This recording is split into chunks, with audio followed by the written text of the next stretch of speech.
Bonjour à toutes et à tous. Avant d'introduire par quelques mots cette journée, je voudrais dire l'émotion qui est la mienne. Je pense que Gilles le dira aussi.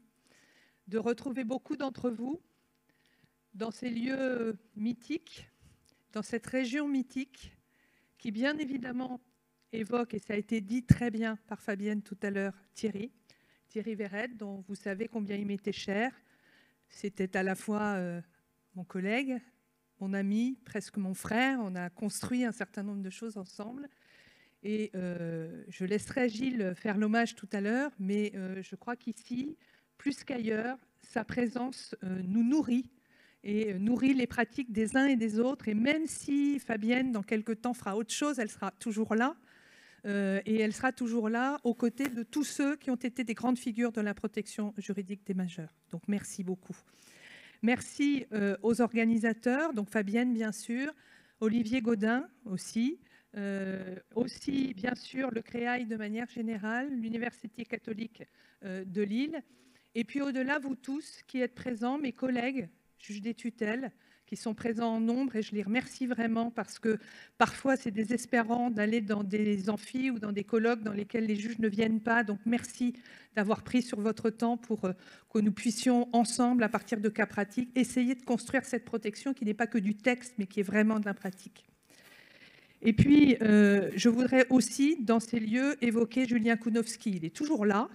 Je crois qu'on l'a tous en tête aussi. Il est maintenant en Bretagne. Je sais qu'en Bretagne, beaucoup de choses se font. Mais il a réussi à permettre des convergences entre à la fois le travail des magistrats, le travail de l'administration centrale, mais aussi bien sûr de l'administration régionale et départementale. Et nous savons combien elle est précieuse.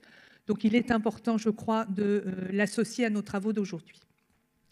Le droit de la protection des majeurs, encore appelé le droit des capacités ou des incapacités, nous le savons, est une composante très ancienne du droit civil. Il tient une place très particulière dans les transformations sociales, économiques, morales et démographiques des 50 dernières années. De quelques centaines de mesures de protection prononcées annuellement par les juges dans les premières années de l'application de la loi du 3 février 1968, nous sommes passés à plusieurs dizaines de milliers aujourd'hui. Et au début de l'année 2022, ce sont plus de 800 000 personnes qui ont une mesure de protection judiciaire de type tutelle ou curatelle, mesures qui sont très majoritairement prononcées sans aménagement, c'est-à-dire sous une forme renforcée. Il faut bien évidemment que nous l'ayons à l'esprit. Ce phénomène social de grande ampleur en France, contrairement à d'autres pays ou à d'autres systèmes juridiques, devrait encore s'amplifier compte tenu des projections démographiques. D'autant plus si une conscience forte et collective des enjeux, soulignée par de très nombreux rapports, ne se traduit pas par une évolution significative du regard et de l'attention portée aux personnes elles-mêmes, et à leurs familles et à leurs proches. Cela implique de construire une véritable politique publique de l'autonomie et tout à la fois d'ajuster le cadre juridique d'ensemble en réinterrogeant les pratiques. C'est ce que fait cette journée, parmi d'autres organisées depuis très longtemps dans les Hauts-de-France, autour de la pratique et pas simplement des textes. Nous sommes en effet, vous, nous, les magistrats, interpellés en permanence et souvent en urgence sur des situations complexes dans lesquelles incontestablement la personne ne peut plus décider seule et en continu en raison des troubles qui affectent ses facultés mentales, voire corporelles, sur les risques et sur les dangers auxquels elle est exposée, mais aussi sur nos délais d'intervention, sur nos carences, et il faut aussi qu'on en parle, bien évidemment. Nous vivons l'oscillation permanente entre, d'une part, les postulats philosophiques, voire anthropologiques, de l'existence de rapports de force entre les individus, et le principe de solidarité qui justifie l'organisation d'une protection à l'égard des plus faibles. Et d'autre part, le postulat philosophique égalitaire des Lumières et des droits de l'homme qui convoque sans cesse la prudence dans l'utilisation des mesures juridiques de protection restrictives de droits et de libertés individuelles. Nous devons donc régulièrement nous interroger, mais aussi, et parfois de manière violente, nous justifier sur ce que l'on qualifie les mesures de protection ou sur ce que l'on qualifie de vulnérabilité. Parce que malgré les efforts de la loi du 5 mars 2007, consacrant les principes de nécessité, de subsidiarité, de proportionnalité, la diffusion du terme « vulnérable » jusqu'au champ de la protection juridique des majeurs conforterait une ambiguïté. Cette notion floue de personnes vulnérables pourrait trouver son application dans des politiques publiques à destination de populations étiquetées. La vulnérabilité serait ainsi, pour reprendre les propos de Robert Castel, une zone intermédiaire entre l'intégration et la désaffiliation, tout aussi bien qu'un processus de vulnérabilisation dont l'effet serait l'insécurité sociale. Je crois important de le dire, et en particulier dans ce territoire qui fait beaucoup pour la sécurité sociale et les pratiques pluridisciplinaires. Comment en effet, et c'est un des thèmes de cette journée, au travers de l'individualisation, comment ne pas exclure? Comment apprécier le bon niveau d'assistance ou de représentation et dans quel domaine? Comment au quotidien faire participer et favoriser autant qu'il est possible l'autonomie, y compris des personnes en établissement que l'on oublie souvent? Fabienne l'a rappelé sur le rôle des préposés, mais on oublie aussi souvent les personnes qui se trouvent en établissement, voire des personnes qui sont à domicile et n'en sortent plus. Comment rechercher vraiment ce que veut ou non la personne protégée, ce à quoi elle consent, ce à quoi elle refuse, ce à quoi elle adhère? Comment évaluer et répondre à ses besoins? Le thème de l'individualisation et les cas pratiques qui seront déroulés tout au long de la journée vont nous permettre d'approcher les difficultés concrètes et les pistes de réponse. Pistes d'autant plus délicates que, malgré les efforts des juges, de manière générale, et je sais que c'est moins vrai encore dans les Hauts-de-France qu'au niveau national, mais pourtant, ce que l'on constate, c'est que les juges prononcent généralement des mesures renforcées, longues, qui sont des formes de mandats globaux.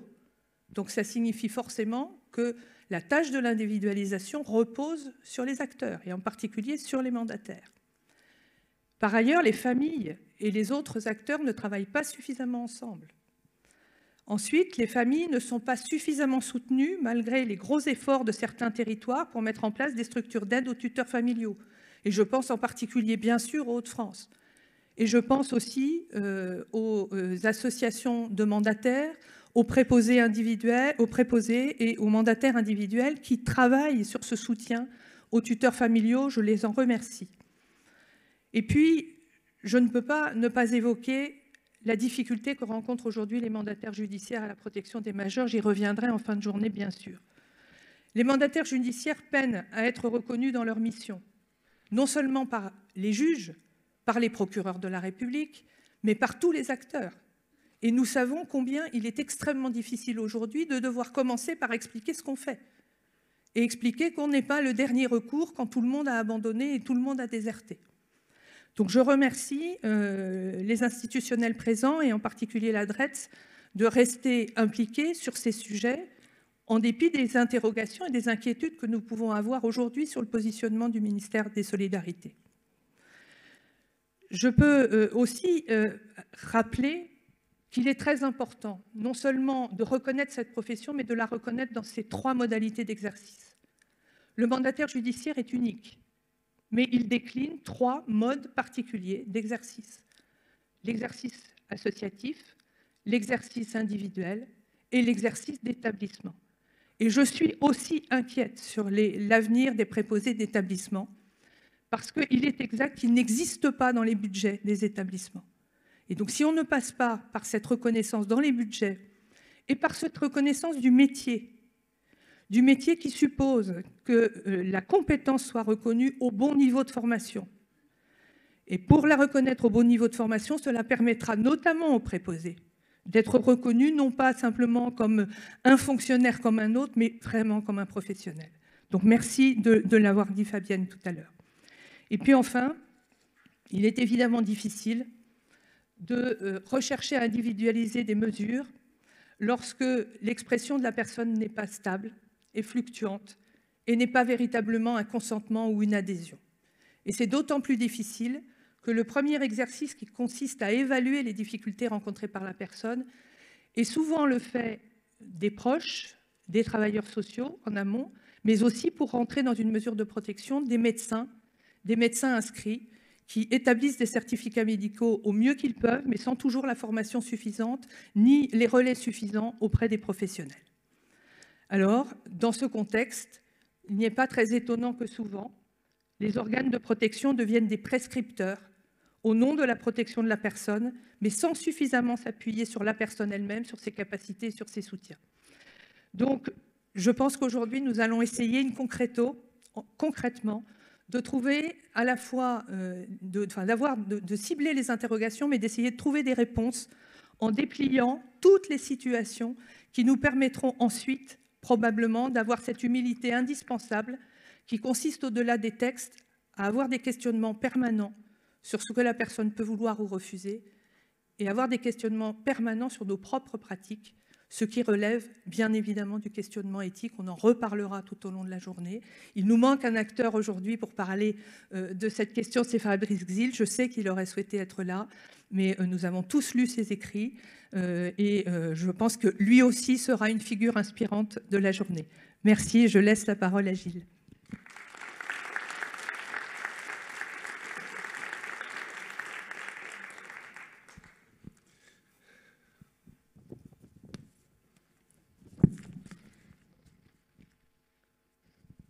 Bonjour à toutes et à tous.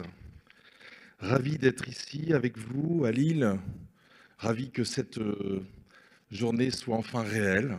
Merci Fabienne, merci chacun des mandataires judiciaires à la protection des majeurs du Nord. Merci Aurélie. Nous avons beaucoup travaillé depuis Arcachon sur cette journée. Et voilà, nous voulions commencer par rendre hommage à Thierry Véred. Humble, dévoué, généreux, impliqué, sensible, fin juriste. Voilà, j'emprunte les mots d'Anne Caron d'Église, son amie, de Valérie Montourcy, de Laurence Pécori-Vollier aussi, son amie, et de Valérie Avenat-Robardet, qui avait rédigé un très bel in memoriam en mars 2017, lorsque, voilà, après le 12 février, nous avons été terrassés par sa disparition. Il reste pour moi, 5 ans après, mon étoile du berger. Voilà. Pas tant parce qu'il m'indique le Nord, mais parce que dans tous ces textes, dans toutes ces difficultés, eh bien, il savait incarner et concrétiser la bonne solution. Thierry Véred, il y aurait tant à dire. Tous ceux qui l'ont connu, je les invite à se souvenir de lui, et j'espère qu'à la fin de cette journée, ils diront « il aurait aimé cette journée, elle lui ressemble ». Elle a été pensée comme cela. Elle a été pensée comme cela parce qu'il ne comptait pas son temps, il ne comptait pas son énergie pour aller former les juges, pour aller former les mandataires judiciaires à la protection des majeurs, pour faire que tous ces textes qui avaient été pensés avec minutie et parfois dans l'affrontement doctrinal avec Jean Hauser, avec Thierry Fossier, enfin, il y a eu énormément de discussions et depuis très longtemps, il voulait que ces textes deviennent concrets. Et c'est comme ça le succès de la loi du 5 mars 2007. Elle a rendu obligatoire une formation et les MJPM, moi je trouve, ce sont les plus fidèles de nos formations. Ils aiment venir en colloque. Vous êtes très nombreuses aujourd'hui, même si certains sont en visio. Merci d'être avec nous. Parce que, vous savez, toutes ces professions bien ancrées qui sont là depuis longtemps, qui sont bien connues, en formation continue, on voit bien, ils envoient des mails, ils ont leur ordinateur portable, ils font toute autre chose. Et on a l'impression un peu juste d'essayer de ne pas trop les déranger, quoi. Alors qu'ensemble, on est en communion. Voilà. Et je voulais que cette journée lui ressemble.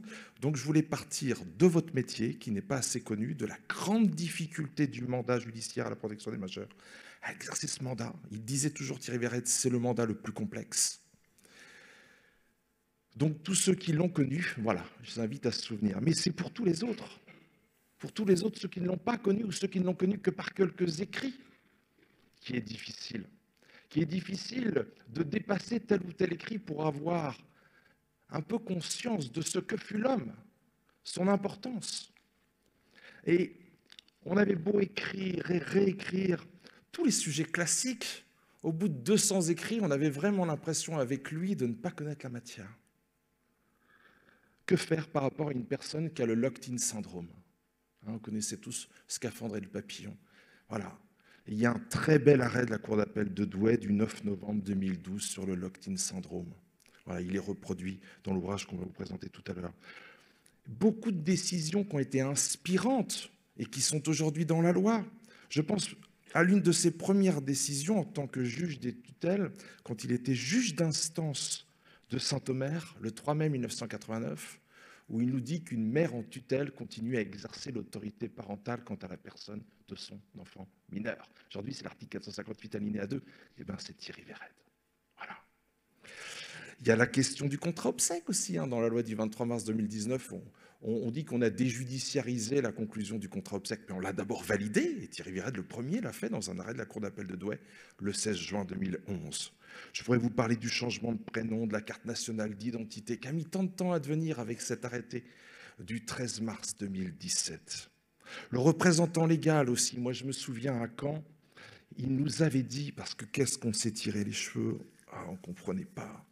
C'est le premier qui a dit, pour ceux qui tenaient la plume du Code de la santé publique, curateur, tuteur, il ne voyait pas trop la différence et quand il parlait de représentant légal, il les désignait ensemble.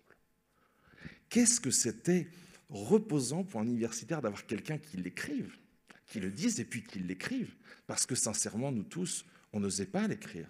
On n'osait pas se dire, mais c'est pas possible que les ministères ne se parlent pas ensemble et n'emploient pas la même langue. Mais quand on a les problèmes pratiques, on pense autrement le droit, parce qu'on ne pense pas seulement le droit par rapport à sa lettre, mais on garde à l'esprit ce qui a été voulu par le texte. Et puis on y met son humanité. Il y aurait tant à dire. Alors, je voulais qu'il y ait quelques images de lui.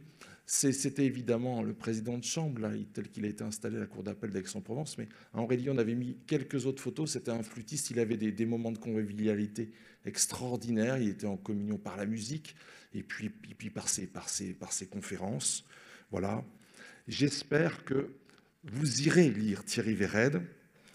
Grâce à Anne Caron d'Église, ce livre a pu être fait. C'est 2 ans de travail. Il est sorti en 2019, donc il est à jour de la loi du 23 mars 2019.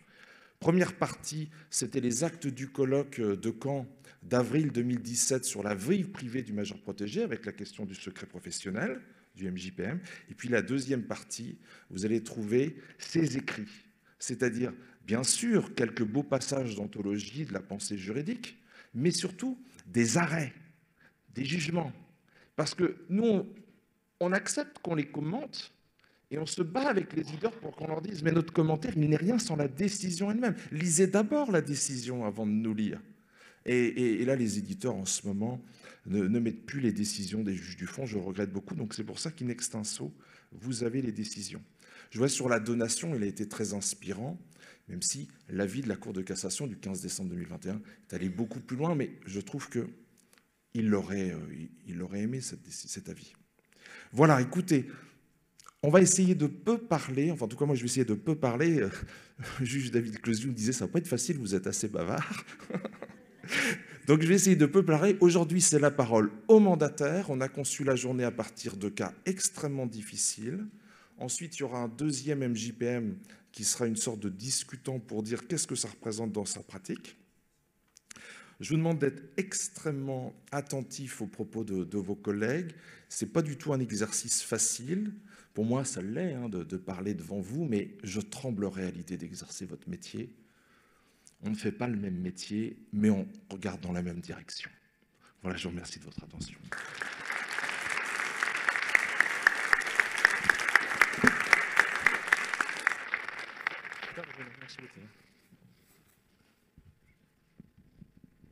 Alors pour commencer, la première séquence est sur le choix du lieu de vie.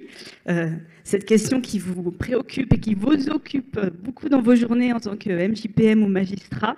Et bon, pour commencer, on va donner la parole à des personnes protégées sur leur logement.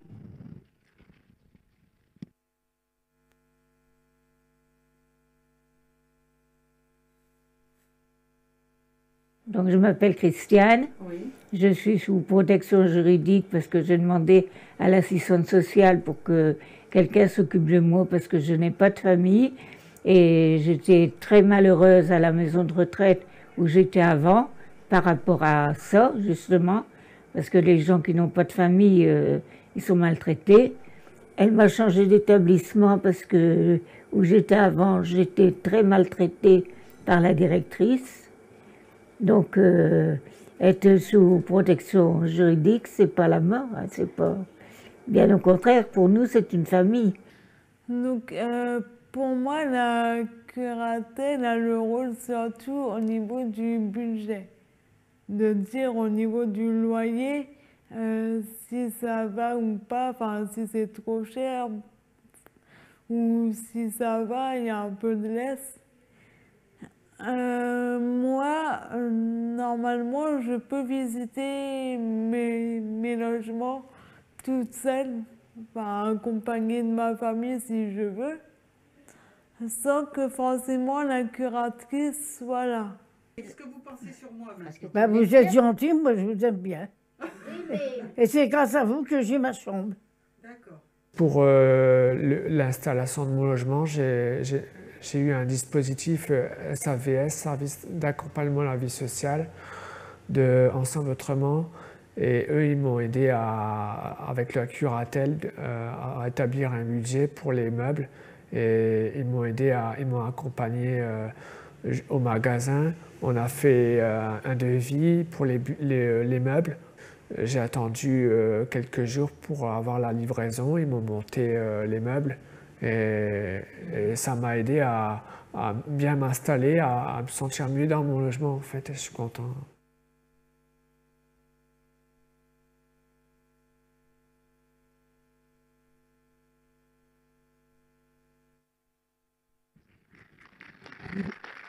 Merci. Alors, première table ronde, on a déjà du retard, donc on va devoir être efficace.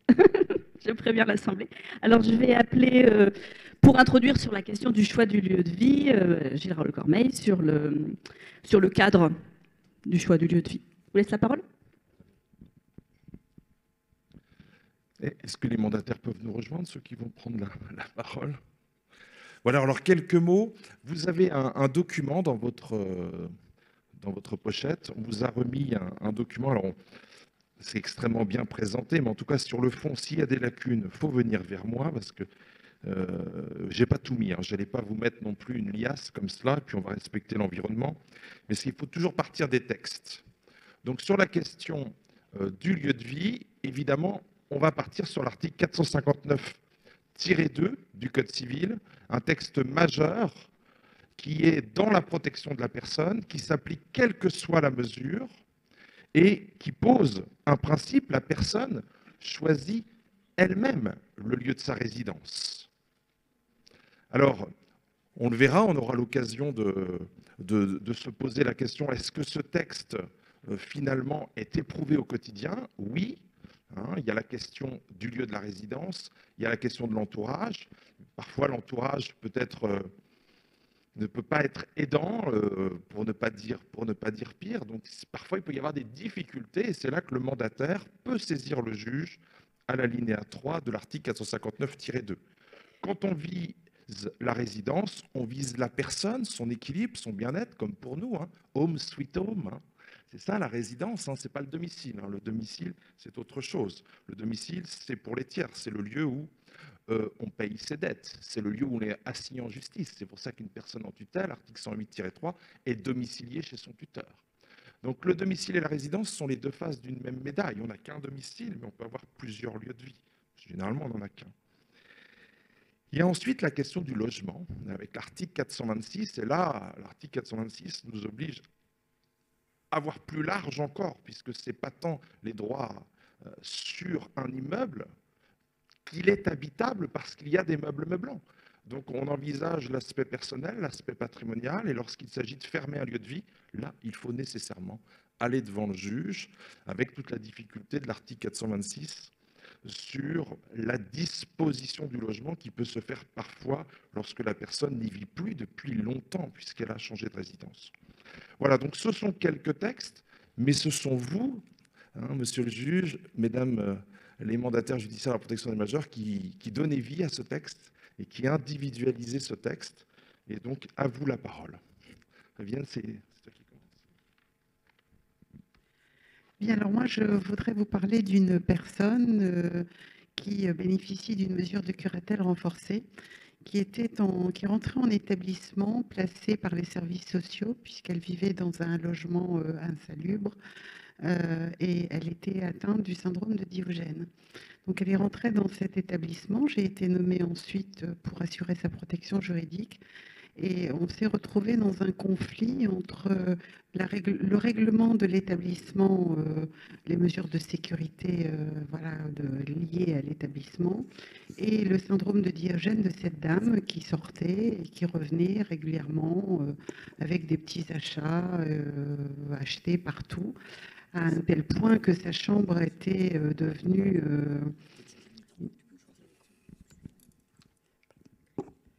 Sa chambre était devenue une décoration de partout, de nounours, de banderoles, de fleurs. Donc un conflit est né entre cette personne et le directeur de l'établissement. Ils ont signé plusieurs contrats et jusqu'au jour où ça s'est tendu. Madame a fait des tentatives de suicide parce que bien évidemment, ne serait-ce que pour effectuer le nettoyage, c'était difficile de rentrer. Donc en fait, il y a eu un conflit qui est né entre la direction et le personnel et cette dame qui a fait une tentative de suicide et qui m'appelait au secours tous les 10 minutes parce qu'on était venu dans sa chambre, qu'on lui avait enlevé quelque chose. Donc on a essayé des contrats, on a essayé de mettre certaines affaires dans des cartons. Mais bon, ça, c'était devenu répétitif et je craignais qu'elle soit victime effectivement de maltraitance. Donc nous en avons beaucoup discuté, puisque je discute beaucoup avec mes majeurs, et une solution était venue de la changer d'établissement. Donc elle a accepté, de toute façon elle ne voulait plus rester là, elle voulait mourir. Donc ensemble, nous avons été visiter 2-3 établissements de la région. C'est vrai qu'étant mandataire en établissement, j'avais cette facilité de pouvoir la faire rentrer dans d'autres établissements liés par convention. Elle a visité un établissement dont elle a eu le coup de foudre, elle a pu choisir sa chambre. J'ai organisé tout son déménagement moi-même avec mon assistante à faire tous ses cartons et on l'a emmenée dans son nouvel établissement où aujourd'hui elle est la plus heureuse. Elle a choisi sa chambre, on est vigilant, puisque l'établissement a quand même été vigilant par rapport à son syndrome. Donc régulièrement, la vigilance est opérée dès le départ, ce qui a permis aujourd'hui qu'elle soit heureuse et que ça ne pose plus de problème. Voilà.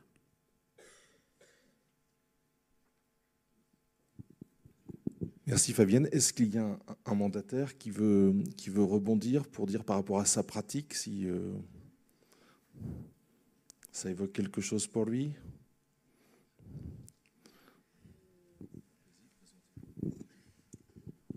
Donc ouais, effectivement, ça fait écho. Enfin, après, on intervient plutôt nous en psychiatrie, mais aussi en EHPAD. Et du coup, c'est vrai que le changement de logement où il faut bien prendre en considération les choix du majeur protégé avec toute la complexité, les particularités, effectivement.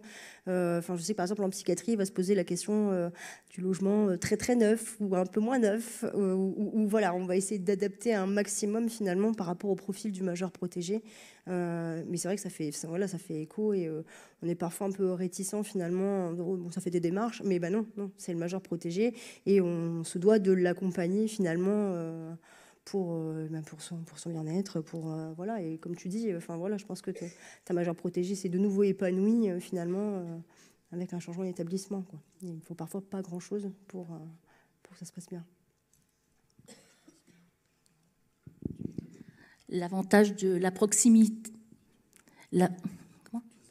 Excusez-moi. Sylvie Lécart, mandataire judiciaire, préposé d'établissement Seclin-Carvin. L'avantage de notre métier en tant que préposé en établissement, c'est notre proximité. Le fait qu'on peut y intervenir assez rapidement et que l'on connaisse également les intervenants et les interlocuteurs. Donc notre métier, c'est vrai qu'il est plus facilité par cette démarche-là de proximité. Véronique Carré, préposée d'établissement à Sénéos, donc dans la Somme. En fait, le choix du lieu de vie s'impose aussi. Moi, j'ai eu des expériences où les personnes sont rentrées en établissement et elle s'est rendue très vite compte que ça ne lui convenait pas. Donc, elle a voulu repartir chez elle, mais du coup, chez elle, c'était plus du tout adapté, et chez elle, c'était plus vraiment chez elle. ça avait été déjà repris. Et du coup, on a travaillé, parce que ça lui tenait vraiment à cœur, hein, même si pour moi, ça me semblait très compliqué, mais je voulais aller jusqu'au bout avec elle. Donc, en fait, le travail a été d'essayer de voir pour un relogement plus adapté. Donc, je suis allée voir, bon, c'était pas adapté, mais on a travaillé petit à petit ça en la mettant dans sa réalité actuelle, c'est-à-dire que elle ne pouvait plus repartir à domicile dans les mêmes conditions où elle en était partie. Mais du coup, c'est tout ce travail-là qui est fait aussi, comme le disait justement Sylvie, c'est toute cette proximité que peut rencontrer le préposé d'établissement, tant au niveau de l'équipe. Du coup, il y a une réciprocité qui est quand même importante.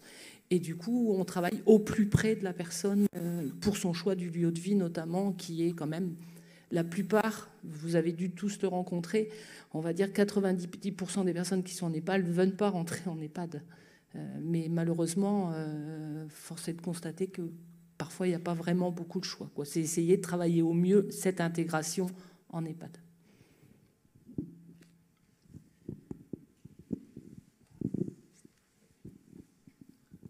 Bon, il y aurait sans doute beaucoup de questions qui vont venir. La parole va circuler avec vous. Moi, je garde mes questions pour tout à l'heure, hein, sur la question de l'accueil en EHPAD. Notamment, on a mis le texte sur le contrat d'accueil. Voilà, je sais que Anne Caron d'Église a tenu la plume, donc il fallait aussi qu'on parle de pourquoi il a été pensé ce texte, par rapport à quelles pratiques il fallait faire évoluer. Et évidemment, la question du devoir d'information. Je n'ai pas mis l'article 457-1, on y reviendra tout à l'heure. Mais en tout cas, on a parfaitement compris, vous voyez, la démarche qu'on avait. On se focalise sur un cas qui est très particulier, comme Fabienne a montré le problème du syndrome de Diogène. Il y a des syndromes de Diogène plus ou moins lourds. Là, on sent que ça a pu quand même, on a pu trouver une solution apaisée, quoi. C'est pas toujours facile, hein, pas du tout. Et puis ensuite, on a pu avoir un petit dialogue avec d'autres mandataires sur la pratique. Deuxième cas, monsieur le juge Closiou, je vous passe la parole. Je vous remercie. Donc effectivement, je suis David Closiou, juge des tutelles à Lille. Moi, je voudrais juste en préambule dire que ces décisions sur le lieu de vie, alors les mandataires le savent, le juge des tutelles aussi, mais je veux le rappeler, c'est juste les décisions les plus compliquées qu'on est amené à prendre. Et puis c'est aussi les plus importantes, hein. On peut être amené à prendre des décisions d'ordre patrimonial sur des montants très très élevés, on se pose plein de questions, mais fondamentalement, ce qui importe pour les personnes et pour nos personnes protégées, c'est où elles vivent, c'est avant tout ça. Donc c'est vrai que c'est les décisions qui nous amènent à nous poser, à nous faire des nœuds au cerveau. J'ai une de mes collègues, Isabelle, qui dit que c'est notre cœur de métier, mais je crois vraiment que c'est ça. C'est-à-dire que c'est à partir de là que tout va se construire autour, les conditions de vie de la personne. Donc, moi, je vais vous parler d'une personne, je vais l'appeler Madame M, d'une personne qui était suivie. Alors, pour le coup, c'était un mandateur familial, mais les questions sont les mêmes, hein.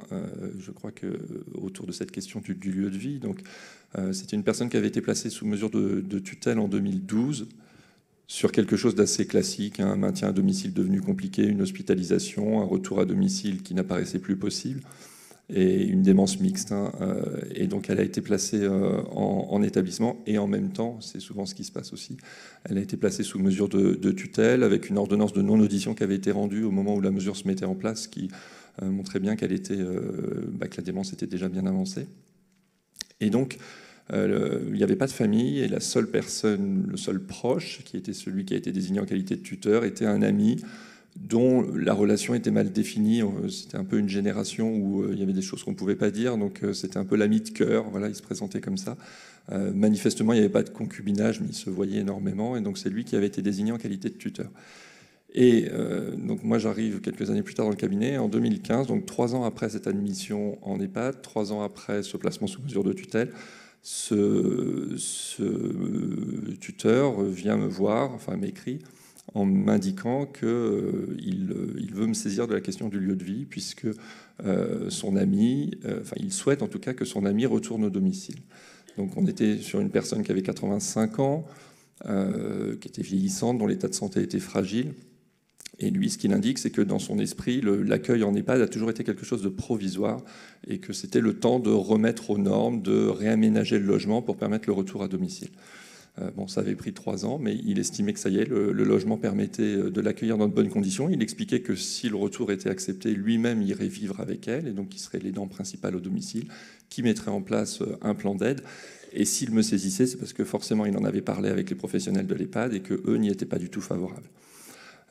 Et ce qu'il m'indiquait, au surplus, on sentait qu'il y avait une confiance qui était un petit peu altérée avec les professionnels de l'établissement et qu'ils n'avaient pas confiance. En tout cas, ils trouvaient que la prise en charge n'était pas la meilleure. Forcément, il indiquait qu'il était convaincu que c'est ce qu'aurait souhaité son ami, retourner à domicile. Et qu'il avait même l'impression que quand il en échangeait avec elle, elle le validait. Bon, ça reste bien évidemment très subjectif. Donc j'ai prévu une audition avec ce monsieur. Je n'ai pas convoqué cette dame qui relevait auparavant d'une ONA. Et puis j'ai convoqué également l'établissement. C'est l'assistante sociale qui est venue, où chacun est effectivement un petit peu resté sur ses positions. Et avec l'assistante sociale qui expliquait qu'en fait, ils avaient réfléchi à cette question-là d'un retour à domicile, mais qu'ils l'avaient plutôt envisagé dans la perspective d'une fin de vie à domicile, et qu'ils estimaient qu'en l'état, il y avait besoin d'un accompagnement médical, d'un accompagnement humain qui était trop important, qui avait un risque trop important. Donc j'ai désigné un médecin inscrit, le docteur Barbet, que vous verrez cet après-midi, et qu'on désigne beaucoup sur ces questions-là, parce qu'il a une réelle finesse d'analyse. Enfin, je pense que je vois des sourires, beaucoup d'entre vous le connaissent. Et à qui j'ai demandé, de m'indiquer si la personne était en capacité de s'exprimer sur cette question-là. On peut ne pas être en capacité de s'exprimer d'une manière générale sur sa situation financière, sur plein de choses, mais être en capacité de s'exprimer sur la question du lieu de vie. Donc je l'ai interrogé sur cette question-là, et puis ensuite que lui évalue. Alors il a la particularité, il n'hésite pas à se rendre au domicile pour aller voir si les conditions sont réunies. Donc d'évaluer si ce retour apparaissait possible au regard de l'état de santé, au regard du logement. Et puis également de me préciser quelles étaient les aides qui étaient nécessaires, quels étaient les soutiens médicaux qui étaient nécessaires. Donc il m'a rendu son rapport, en plus il a l'avantage de le faire dans des délais très très raisonnables. Et donc il m'a rendu son rapport, et dans ce rapport il indiquait que, la personne n'était plus du tout en capacité de s'exprimer sur cette question-là. Et puis 2, il estimait qu'il y avait besoin d'un étayage conséquent au niveau humain, au niveau médical aussi, mais que c'était possible à partir du domicile. Par contre, ce qu'il précisait, ça faisait aussi partie des questions que je lui avais posées, c'est qu'il y avait besoin de cet aidant principal à domicile à temps complet, et qu'il était évident que si ce monsieur, donc cet ami de cœur, était lui-même hospitalisé ou avait un problème spécifique qui ne lui permettait plus d'être aussi présent, et le maintien à domicile ne serait pas possible. Donc rebelote, nouvelle audition, cette fois-ci donc à nouveau avec ce tuteur, et puis cette fois-ci c'est le médecin coordonnateur de l'EHPAD qui s'est présenté en audition, ce qui était un interlocuteur important pour nous. Et en fait, je me suis rendu compte que les choses avaient cheminé, c'est-à-dire que l'établissement, sans doute suite à la première audition, sans doute suite à l'entretien avec le docteur Barbet, qui lui-même avait échangé forcément avec le médecin coordonnateur, l'établissement avait cheminé et qu'ils n'étaient plus du tout dans l'opposition à ce projet-là. Je ne l'ai pas dit, mais l'un de leurs arguments, et c'est un argument fort aussi, était de dire, mais si jamais elle retourne à domicile, on perd sa place. Et ça veut dire que si ça ne marche pas à domicile, ce sera probablement une hospitalisation, probablement un nouvel établissement, avec tout ce que ça peut générer pour une personne fragile de changer comme ça à répétition. Et donc là, l'audition, en fait, n'a pas du tout été une audition conflictuelle ou de cette nature-là. Ça a été une audition dans laquelle ils ont réfléchi ensemble sur les modalités pratiques de mise en œuvre de ce retour à domicile. Ce qui était quand même beaucoup plus constructif. Moi, au bout du compte, je n'ai même pas eu à statuer. J'estimais qu'il n'y avait plus de difficultés sur la question du lieu de vie, puisque tout le monde était d'accord sur cette orientation. Ça ne veut pas dire que mon intervention n'a pas été utile. Je pense qu'elle l'a été. Mais en tout cas, j'ai estimé qu'il n'y avait plus à intervenir. Le retour a eu lieu. J'ai eu quelques mois plus tard une alerte une fois par le service qui intervenait à domicile. J'ai convoqué, on en a parlé, et il n'y a pas eu de suite spécifique. Donc ce retour a eu lieu, et puis cette dame est décédée 2 ans, je crois, après. Lorsqu'on nous a demandé de présenter les documents, on nous demandait de réfléchir aux freins qui avaient pu y avoir à l'individualisation de la mesure, et c'est intéressant comme question. Moi, dans ma situation, le premier frein, c'était que notre premier critère sur le choix du lieu de vie, c'est la vie de la personne. Il est fondamental, on le met au centre. Et c'est quand même beaucoup plus facile quand vous avez quelqu'un qui est en capacité de s'exprimer. Là, j'étais face à quelqu'un qui n'était pas en capacité de s'exprimer. Et donc, dans ce cas-là, la tendance, c'est que chacun réinterprète ce qu'il estime que la personne souhaite ou aurait souhaité, ou ce qui est bien pour elle. Mais là, on décale un tout petit peu le débat. Donc c'est vrai que moi, cet avis de la personne, je pouvais le recueillir qu'à travers son ami qui, lui, était convaincu que c'était son souhait. Bon, ça reste très subjectif.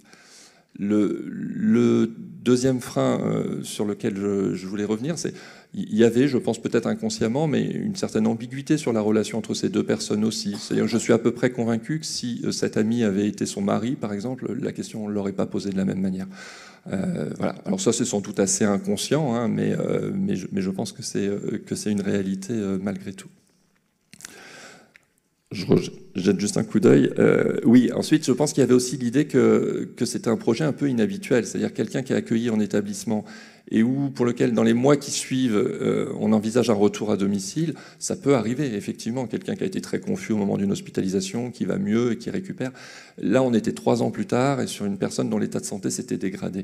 Donc je pense aussi qu'il fallait réussir à dépasser ça, à dépasser le fait qu'on n'était pas dans le sens habituel. Et puis le dernier point, et c'est celui sur lequel moi je voudrais insister, c'est la notion du risque. C'est-à-dire que c'est tellement plus simple pour chacun à nos places de nous dire on ne va pas prendre de risque, on va le maintenir en établissement. Et puis, alors peut-être qu'elle sera moins bien que si elle était à domicile, mais en tout cas, elle sera en sécurité. Et là, il y avait un risque, forcément. Il y avait le risque que les aides ne soient pas adaptées ou que ça ne se passe pas bien avec les aides. Il y avait le risque que l'état de santé de cet ami se dégrade, et qu'il fasse que lui-même soit hospitalisé, ou en tout cas que le maintien à domicile finalement soit pas possible. Donc il y avait effectivement des risques qui étaient assez importants. Et dernièrement, dans une autre situation, j'ai désigné le docteur Barbet. C'était une autre question qu'on aurait pu aborder dans le cadre du colloque, mais qui était la question de l'hébergement d'une personne en EHPAD, mais à savoir s'il fallait que ce soit en unité fermée ou pas. Et là aussi, on n'est pas EHPAD ou pas EHPAD, il y a aussi cette dimension-là qui est importante. Et le docteur Barbet, il concluait en allant dans le sens de ne pas orienter la personne en secteur fermé. C'est une personne qui avait tendance à s'enfuir. Le terme n'est pas joli parce que c'est des adultes quand même, on ne fugue plus quand on a cet âge-là, mais qui avait tendance à sortir de la maison de retraite pour rentrer chez elle. Donc elle se mettait effectivement en danger. Et en même temps, l'établissement constatait qu'elle avait besoin de déambuler et que si on l'enfermait dans un secteur fermé, il y avait un vrai risque qu'elle aille moins bien, et c'est aussi ce que relevait le docteur Barbet. Et du coup, il pointait cette notion de risque partagé. C'est-à-dire, qu'est-ce que chacun, à nos places, le majeur protégé dans ce qu'il est capable d'exprimer, le juge des tutelles, à notre place à nous, la famille. Et là, c'était beaucoup la famille, parce que c'était la famille qui reprochait à l'établissement, mais elle a fugué, elle est rentrée chez elle, elle s'est mise en danger, vous vous rendez compte? C'est de savoir quel était ce risque que chacun allait accepter de partager. Voilà. Et je crois vraiment que, je ne crois pas qu'il intervienne sur ce thème-là cet après-midi, mais en tout cas pour moi, c'est vraiment une notion centrale et on doit accepter parfois aussi, chacun à nos places, de prendre ces risques-là.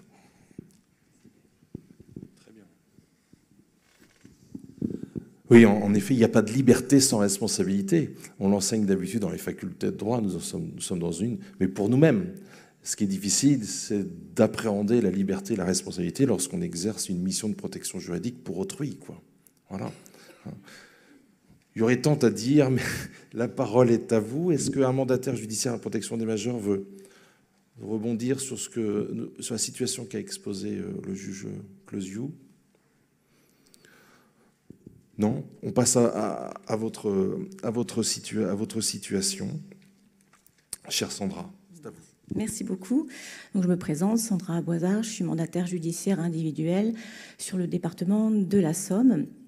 Et le cas pratique que j'ai proposé d'exposer vient dans le prolongement de celui de M. Closiou, notamment sur la problématique du risque partagé et de son corollaire, à savoir la question de la notion de danger qui est visée à l'article 454 alinéa 4 du Code civil. Donc je vous fais un bref aperçu de la situation donc, de la personne pour laquelle j'expose cette problématique. Il s'agit je vais l'appeler Nicole, qui est placée sous curatelle renforcée, pour laquelle je vais intervenir à compter d'octobre 2019. Nicole est née en 1938. Elle présente une pathologie neurocognitive de type Alzheimer, ainsi qu'un syndrome Diogène avec délire de persécution. C'est des cas de figure qu'on a déjà plus ou moins exposés. Alors moi, j'interviens à compter d'octobre 2019. Je suis désignée curateur en remplacement d'un autre mandataire individuel qui a exercé la mesure en environ 2 ans, lui-même en remplacement d'une association tutélaire. C'est assez fréquent, effectivement, qu'il y ait un changement de mandataire dans des situations. Nicole est sous curatelle depuis 2014. Mon intervention a lieu dans le cadre d'une audition devant le juge des tutelles, au cours de laquelle elle expose son désaccord avec son curateur, qui faisait suite aussi à de nombreux courriers adressés tant au juge des tutelles qu'au procureur de la République. Elle estime effectivement qu'on la maltraite, que le curateur veut lui imposer une institutionnalisation, ce qu'elle refuse catégoriquement. Et elle dit au juge des tutelles, voilà, elle expose qu'elle a perdu toute confiance en son curateur et qu'elle est actuellement en pension de famille et qu'elle veut impérativement y rester. Alors la structure, quant à elle, qui est présente et auditionnée, expose ses nombreuses inquiétudes et craintes quant au maintien de Nicole dans leur structure, évoquant une attitude notamment déplacée, déambulant nue dans les couloirs, urinant dans les couloirs, en évoquant que ces faits se sont produits une seule fois, sans donner de preuves véritablement établies. Alors bien sûr, Nicole, elle, conteste formellement ces allégations et elle qualifie les intervenants de bandits et autres noms d'oiseaux au passage. Voilà. Alors dès ma désignation, je prends connaissance des éléments du dossier au greffe, comme tout à chacun, bien évidemment. Et je constate les innombrables courriers adressés par Nicole au juge des tutelles, dont elle se plaint de son curateur, mais également des nombreux rapports qui sont adressés par la pension de famille, aussi bien au juge des tutelles qu'au procureur, et donc évoquant les nombreuses inquiétudes qui sont les leurs. Son précédent curateur prend mon attache pour m'expliquer aussi la situation, en me précisant que le contact avec la majeure avait été bon jusqu'au projet d'institutionnalisation qu'elle a refusé, me précisant au passage que initialement elle avait accepté de visiter le foyer, un foyer logement, et puis qu'in fine, elle a catégoriquement refusé, et c'est là qu'elle s'est adressée au juge des tutelles pour se plaindre de la maltraitance dont elle estimait être victime. Alors, il est important de cerner, puisqu'on parle d'individualisation de la mesure de protection, le profil de cette dame. C'est une dame cultivée, elle a été architecte. Elle est divorcée, elle était mariée avec un homme de nationalité russe avec lequel elle a eu 2 enfants. Aucun autre élément de sa vie ne m'est communiqué jusqu'à l'été 2020, où elle chute à la pension de famille. Elle est née en 1938, voilà. Et où je lui rends visite à l'hôpital. Et à l'occasion de cette rencontre, on a pu un peu plus échanger sur sa vie antérieure. Elle explique avoir fait vivre sa famille, puisque son mari faisait des études, et que, in fine, elle a donc élevé les enfants et a été contrainte de vendre sa maison, dont elle avait hérité, pour apurer les dettes de son époux. Elle le lira, et ça m'avait beaucoup marqué, avec sensibilité, un commentaire. C'est bon ? Je peux poursuivre ? Elle livrera avec sensibilité un commentaire qui m'a particulièrement touchée. On peut être intelligente et bête. Voilà. Et donc, voilà, quelle était ma problématique à l'occasion du démarrage de mon mandat ? Le logement qu'occupe Nicole est effectivement petit, or elle y a entassé de façon totalement anarchique toutes les affaires qui lui restent, donc, notamment de nombreux livres, des papiers d'architecte, voilà. Donc toute sa vie quelque part. Voilà. Je fais un peu mon petit papier. Elle évoque également le vol dont elle s'estime avoir été victime, puisque son premier curateur a fait désencombrer le logement dans la pension de famille. Et ça, c'est quelque chose qu'elle me dit incessamment à chacune de mes visites. Voilà. Les responsables de la pension réitèrent leurs demandes de déménagement et leurs craintes. Ils sollicitent des réunions avec moi, puis avec la résidente. Et les réunions sont des réunions au cours desquelles les éléments qui sont soulevés, donc les craintes sur la situation et la sécurité, retentissent chez Nicole comme une atteinte à ses droits et comme une forme d'inquisition de personnes qu'elle juge peu intéressantes et dont elle remet en cause les compétences et la probité. Voilà. Nicole abrège dès lors les réunions. Donc, effectivement, travailler dans ces conditions-là est compliqué. On nous a demandé effectivement de de nommer les freins qui se présentaient dans le cadre de l'individualisation de la mesure de protection. Pour moi, tel que j'ai pu les appréhender, ils étaient de 3 ordres. D'une part, la personnalité très forte de Nicole, qui était entre un besoin d'autonomie, qu'on reconnaît tous, hein, et une pathologie psychologique qui était non traitée, et qui la rendait totalement hermétique au constat et aux propositions des professionnels lorsqu'elles atteignaient pour elle sa dignité et son besoin d'autonomie. Un second frein pour moi était aussi la position qui était parfois inadaptée au niveau de la pension de famille, qui était animée pour moi de la meilleure volonté et de toute la bienveillance, mais ils avançaient des faits qui n'étaient pas établis, et ils n'utilisaient pas non plus, ce que j'avais mis en exergue, les moyens légaux leur permettant éventuellement de mettre fin au contrat de location, mais ce qu'ils n'entendaient pas faire. Donc il y avait une forme de contradiction un petit peu. S'ils estimaient qu'elles se mettaient en danger, pourquoi effectivement ne pas aussi utiliser ce levier-là? Ils m'indiquaient, non, c'est pas dans notre politique sociale. Ce que je pouvais tout à fait entendre, mais je trouvais qu'il y avait une forme de contradiction. Voilà. Et puis, effectivement aussi, il y avait une tendance à me prendre à partie devant la personne protégée, ce qui mettait en difficulté sur la relation de confiance avec la personne protégée. Et puis, surtout, le troisième frein, c'est sur la question de la définition du danger, qui est pour moi subjective, et comme pour tout à chacun. Il faut bien avoir à l'esprit, effectivement, que dans les derniers mois, il y a eu plusieurs incidents, notamment des plaques électriques oubliées, et avec de la fumée qui a comment dirais-je, inondé l'ensemble de la pension de famille. Il y a quand même 5 étages, avec une responsabilité, une intervention des pompiers. Voilà. Donc il y a la notion de danger, et donc je reviens là sur la thématique du risque partagé. Jusqu'où va-t-on sur le respect de la volonté de la personne de la maintenir dans son lieu de vie en pleine autonomie, mais aussi le danger auquel elle s'expose et le danger qui est exposé aussi pour les autres résidents. Voilà. Donc j'ai interpellé bien évidemment le juge des tutelles sur cette problématique-là, hein, comme le Code civil nous le permet. Et j'ai eu une décision très récente d'ailleurs, parce que c'est une situation que j'ai travaillé sur plusieurs mois. J'ai eu une décision par laquelle le juge des tutelles me demande de choisir le lieu de vie de la personne protégée. Voilà, on est passé en aggravation de mesures de protection en tutelle, et le juge m'autorise à choisir le lieu de vie de la personne protégée.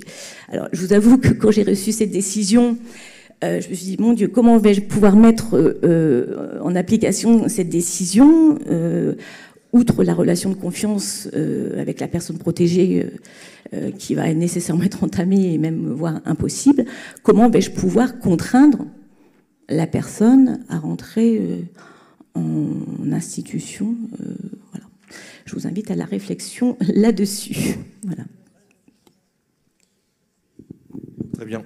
On le voit que vous êtes au quotidien avec toutes sortes de difficultés insolubles. Et c'est vrai qu'il y a un écart entre certains textes qui promeuvent l'autonomie. Hein. L'article 459-2, alinéa 1er, qui nous dit que le majeur protégé choisit le lieu de sa résidence, ça donne du sens clairement à sauvegarder l'autonomie de l'article 415 alinéa 3. Ça serait une parole qui serait pas concrète, cette directive de sauvegarder l'autonomie, si on n'avait pas des textes hyper concrets. Mais de l'autre côté, dès qu'on fait du droit, on pense à la responsabilité, ou du moins à l'image que l'on se donne de la responsabilité. N'oubliez quand même pas que les majeurs protégés sont déjà eux-mêmes responsables de leurs propres fautes, hein. Depuis la loi du 3 janvier 1968, toute cette évolution de la législation, on ne parlait pas encore de société inclusive, hein, à cette époque-là. Mais pourtant, c'était ça l'idée, de mutualisation du risque par l'assurance. Les majeurs protégés peuvent, par leur faute, puisqu'on a objectivé la faute, peuvent, par leur propre faute, commettre des dommages. Vous évoquez le risque que cette personne commette, même plus qu'un risque, puisqu'il y avait eu un début d'incendie, en tout cas d'enfumage. Donc oui, le majeur protégé engage sa propre responsabilité, hein, on l'oublie souvent, hein, et c'est pour ça que vous devez veiller à ce qu'il ait une responsabilité civile professionnelle, responsabilité civile personnelle, pardon.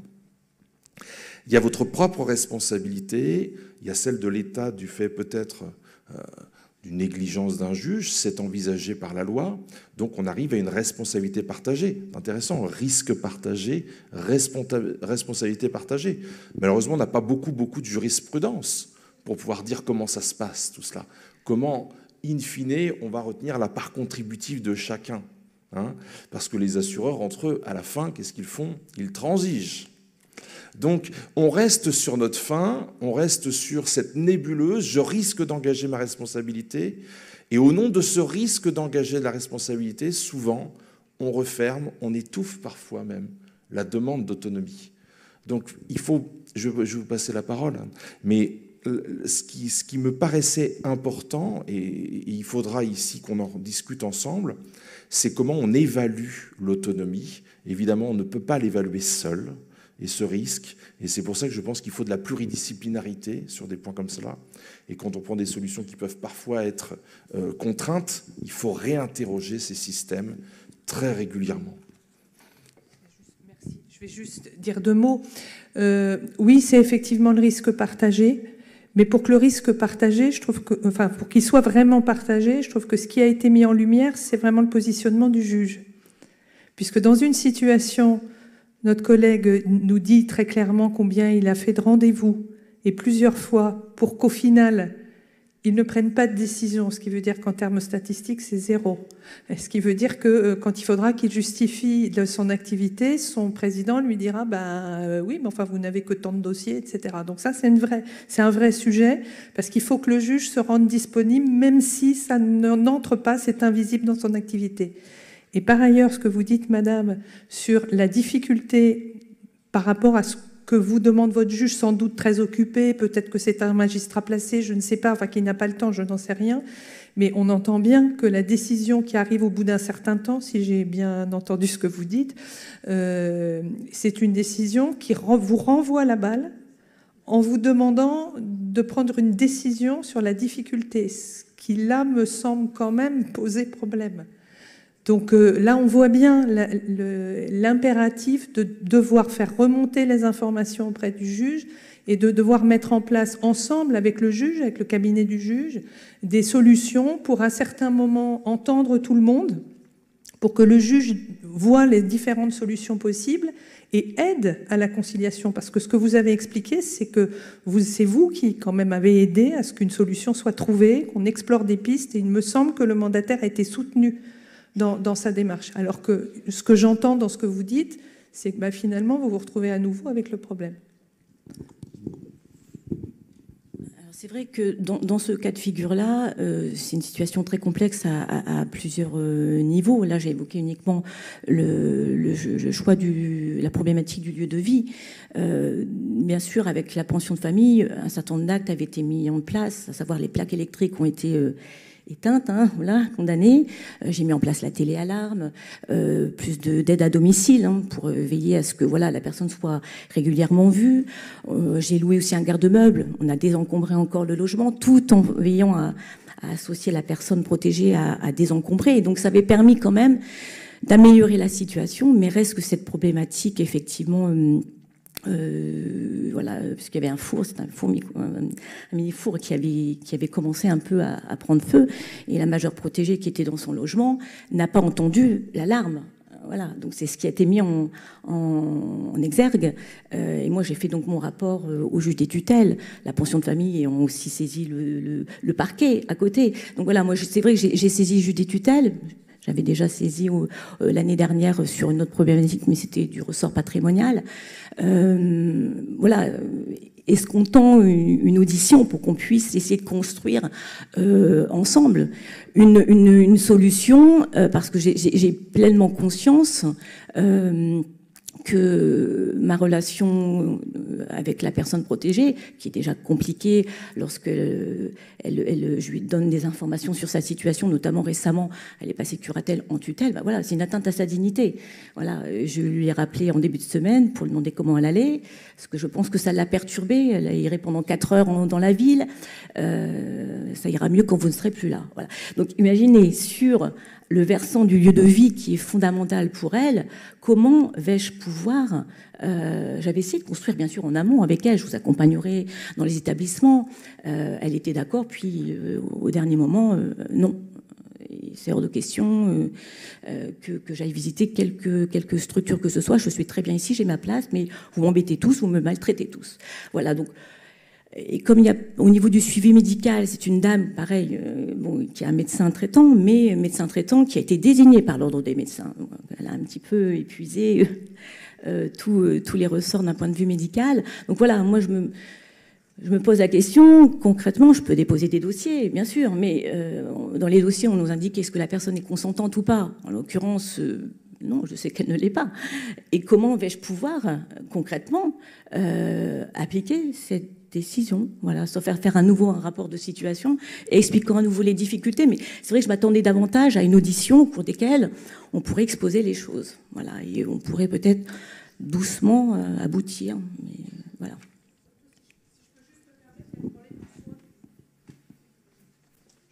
Pardon, mais sans alourdir les débats, ce que vous dites, c'est qu'il y a le problème du soin. Donc il faut évidemment prioriser toutes les questions. Et on voit, enfin, vu de l'extérieur, qu'il y a eu un désencombrement qu'on comprend, qui... Non, mais bouge pas. Il y a eu un désencombrement qu'on comprend très bien, mais qui est très attentatoire à son identité, on le voit bien. Et on voit que dans les textes, c'est pour ça qu'on préserve les objets personnels, les souvenirs, etc. Et que manifestement, là, il y a un vrai souci. Et puis on voit que quand même, ce qui prend le dessus, c'est ce que vous expliquez, vous venez d'expliquer, c'est qu'il y a un problème de soins. Et donc, ensuite, l'arbitrage, ça va être est-ce qu'on recommence un autre établissement ou est-ce que la priorité ne devient pas le soin? Je ne pense pas que le mandataire puisse, enfin, ça n'engage que moi, mais ne puisse que régler cette question tout seul. Je crois, mais je me tourne vers mes collègues, il me semble que c'est le cas type de situation où il faut vraiment qu'il y ait une responsabilité partagée concrètement, qu'on s'en parle, quoi. Avec la présence éventuellement du médecin, je trouve que l'idée de faire un examen médical complémentaire, c'est vraiment très bien. Oui, voilà, on voit bien sur ces situations-là, il faut mûrir une solution, mais on ne la mûrit pas tout seul. Hein, mais c'est vrai que parfois, vous la portez, quoi, hein, vous la portez, cette décision. Fabienne, est-ce que vous voulez prendre la parole? Je laisse peut-être aux praticiens, quand même. Oui, je voulais juste rajouter qu'effectivement, le soin est important. Et dans l'exemple que j'ai cité, effectivement, il y a... le service psychiatrique qui passait régulièrement pour rencontrer madame, que c'est important, mais ce qui était aussi important, c'était de mettre en place une organisation au sein de l'établissement pour que l'établissement soit bien informé de son syndrome, de manière à pouvoir veiller au quotidien et que madame se sente ainsi plus en sécurité que la première fois où elle est arrivée, où personne n'était au courant et où elle s'est fait dépasser, l'établissement s'est fait dépasser, mais elle aussi, quoi. Moi, je vois aussi, c'est vrai que je suis en train de ça renvoie à des situations où effectivement on attend beaucoup de nous et qu'on aille jusqu'au bout d'une démarche, alors que nos partenaires n'iraient pas forcément jusqu'au bout de cette démarche. Et là, en l'occurrence, ils auraient pu mettre fin au contrat, et donc ça aurait pu permettre de travailler autrement, en fait. Parce qu'une personne qui est déjà persécutée, qui a déjà plusieurs changements de curateurs, et où finalement on essaye, enfin on sait très bien qu'une relation de confiance ne s'instaure pas en quelques mois. Et là, vu le profil de la majeure protégée, c'est d'autant plus compliqué. Et de se dire que finalement, si le partenaire était allé au bout de sa démarche, c'est-à-dire de mettre fin au contrat, tu aurais pu, je pense, travailler autrement et dire, ben voilà, là, on a la possibilité. Enfin, c'est vrai que c'est compliqué, on attend de nous d'aller jusqu'au bout. Et finalement, parfois, on a des interlocuteurs qui ne vont pas jusqu'au bout. Et enfin, voilà, je pense que... Effectivement, c'est pour ça que j'ai signalé, j'ai soulevé, effectivement. C'est ça aurait été très différent. Lors des réunions, je le soulignais, hein, voilà. Est-ce qu'il y a une ou deux interventions dans la salle? Ah, je vois une main qui s'est levée. J'arrive, madame.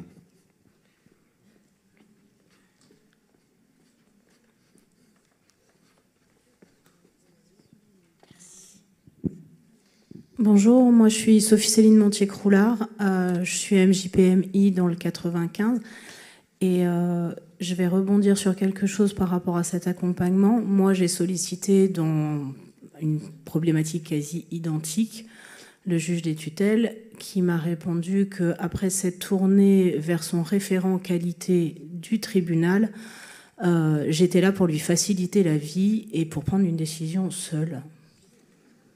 Donc je suis navrée, mais je suis un peu dubitatif quant à l'accompagnement et au soutien qu'on peut attendre de nos juges.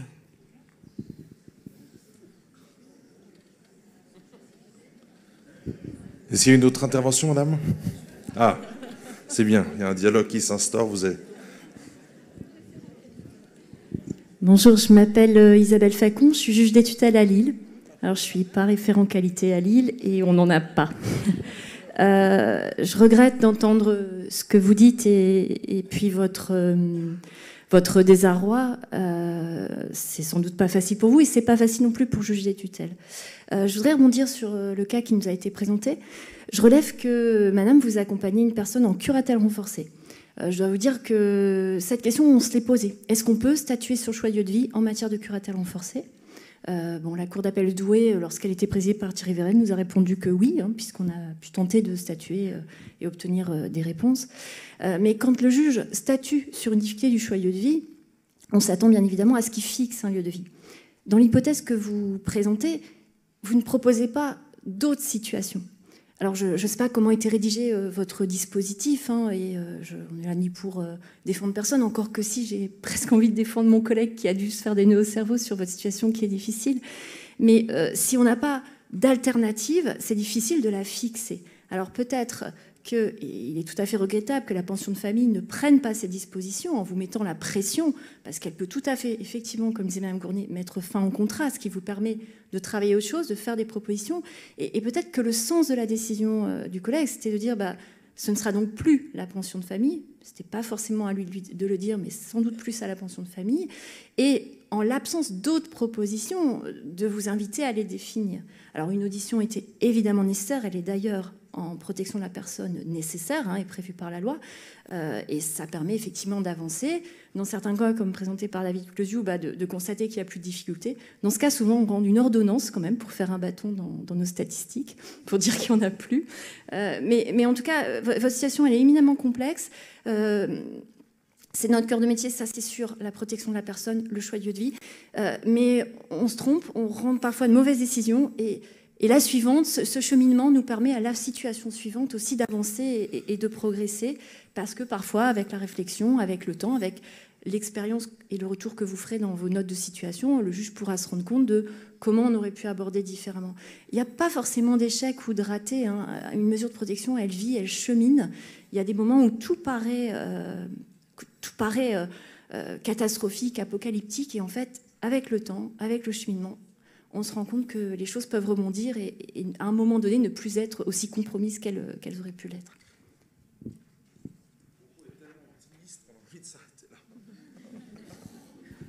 Aurélie, par rapport au timing, il est 10h50. Est-ce qu'on se fait la pause maintenant? Ou est-ce qu'il y a encore une ou deux questions? Une question en visio que je vais poser. C'était un MJPM qui disait que pour individualiser, c'est important de pouvoir... C'est horrible. Pour pouvoir individualiser, c'était important pour lui de pouvoir accéder au dossier, au greffe, et du coup aussi de pouvoir scanner, copier ces éléments de dossier pour pouvoir ensuite prendre la situation et poser la question du pourquoi ce n'était pas possible. Cette individualisation en accédant au dossier, en copiant, scannant. Très pratico-pratique, mais voilà.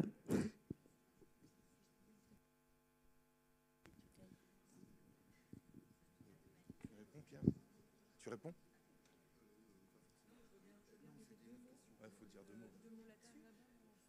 Merci. En l'état actuel, il peut y avoir des éléments du dossier qui sont communiqués au mandataire par le juge si une demande est faite au juge.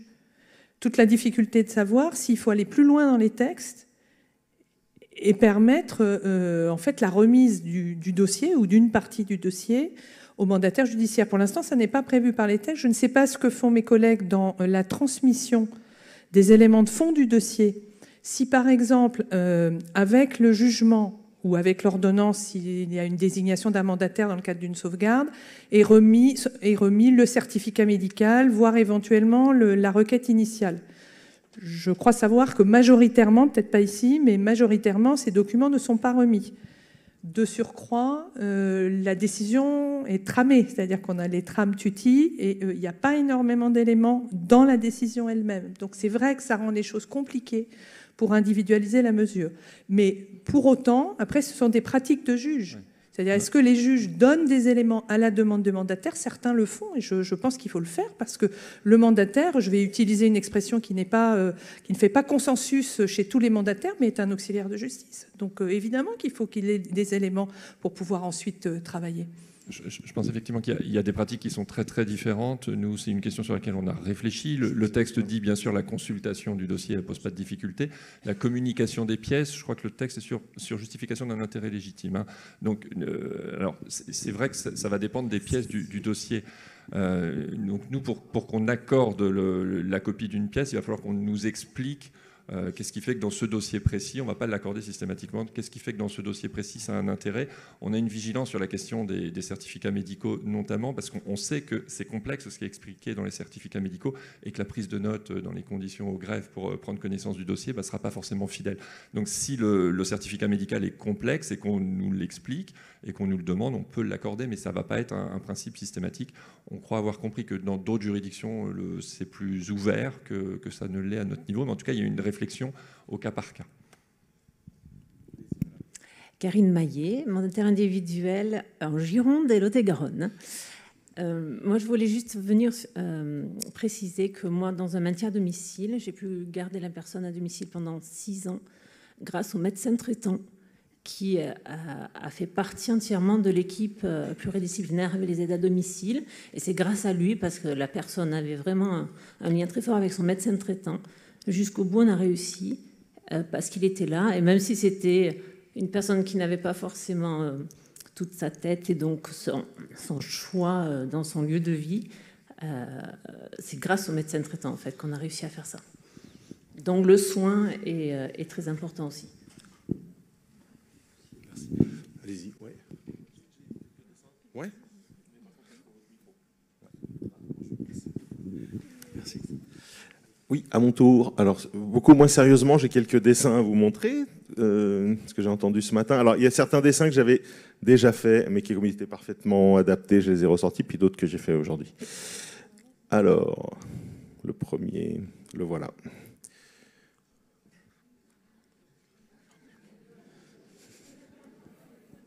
Voilà, une petite référence commune. Qu'est-ce que j'ai ensuite? Ah oui, sur les questions les demandes parfois peu réalistes, j'imagine, de vos majeurs protégés.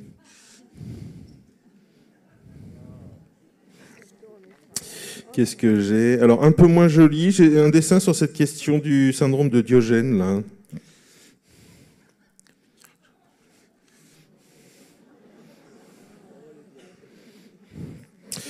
Voilà. Et puis un autre dessin, j'ai entendu par-ci par-là que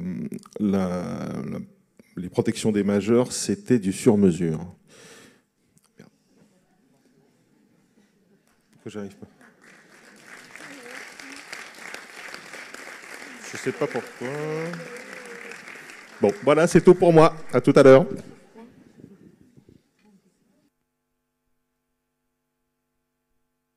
Alors, on pourrait continuer longtemps dans les questions, mais malheureusement, on ne va pas avoir de temps en salle. Mais par contre, vous allez pouvoir continuer à échanger sur vos situations en pause, en prenant le café dehors. Et on se retrouve dans 20 minutes, soit à 11h15. À tout à l'heure.